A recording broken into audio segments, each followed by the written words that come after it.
A very brief tribute to Michael Mann's Thief, his theatrical debut feature, and his only collaboration with cinematographer Donald Foran. Mann wrote the screenplay for and subsequently helmed the production of Thief, one of the most aesthetically delicious, cinematographically polished thrillers of the 1980s. Possibly setting the standard for these, this is a Michael Mann film after all, Thief is one of the slickest, most satisfying thriller titles of its decade. Or maybe ever. Why is it that the simple act of protagonist Frank, portrayed iconically by James Caan, pointing a pistol at his enemy or enemies, is such an exciting and tense moment? A relationship between director, cinematographer, and actor, which is one of the most holistic and effective in motion picture history. Thief, I think, remains a highlight of Michael Mann's filmography, and is a title which I can easily recommend to most individuals. Certainly, if one is enticed by the title and its thriller bravado implication, I can only imagine the film being incredibly satiating. A career which would prove one of the most exciting and forward thinking, usually, in the history of filmmaking, Mann's creative manifesto is on full display in Thief.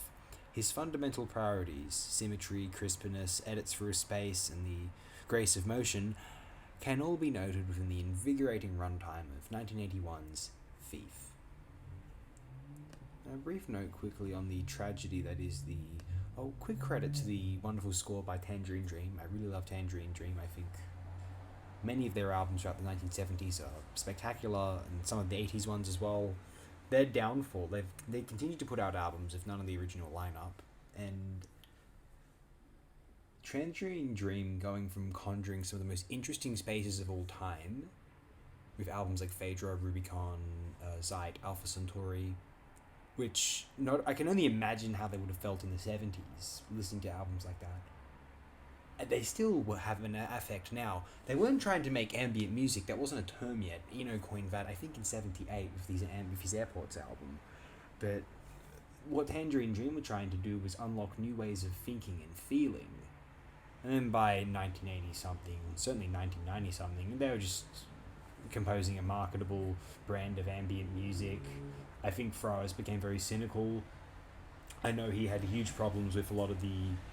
I've read somewhere, I think Edgar Froese of Tangerine Dream didn't like where the German electronic music scene was going because he thought he was very anti-drug, and I think he saw a lot of the German music scene in electronic music, EDM, as it was developing techno, as being related to drug cultures, subcultures, which he despised, and sadly, this may or may not have led to the stagnation of Tangerine Dream.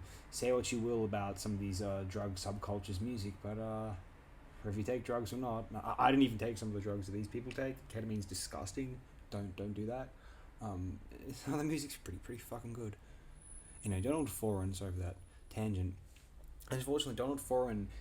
Now, Thief's his first credit as cinematographer, apparently. What a debut! This is remarkable. And then sadly, his next credit is An Officer and a Gentleman. Then you got Bad Boys, that film with Sean Penn. And then you got Against All Odds, which is some. I haven't seen this nonsense. What's this? It's a remake of Out of the Past. Bloody hell. He shot Purple Rain. I never saw Purple Rain in full. I'm a fan of that album, but something about it just doesn't make me feel as though, you know what, this needs to be a feature film. And then we've got a bunch of other nonsense. It's Midnight Run, Tango and Cash, Scent of a Woman, Ace Ventura 2.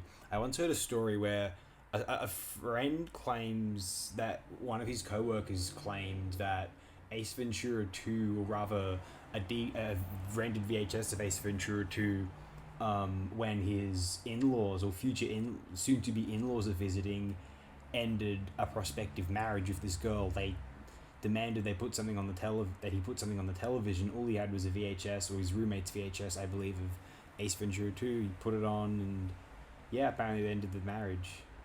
But anyway, I think this will do.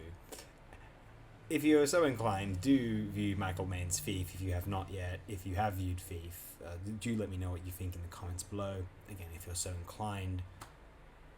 Hey, what else to say? Have a wonderful, wonderful day, night, wherever you are.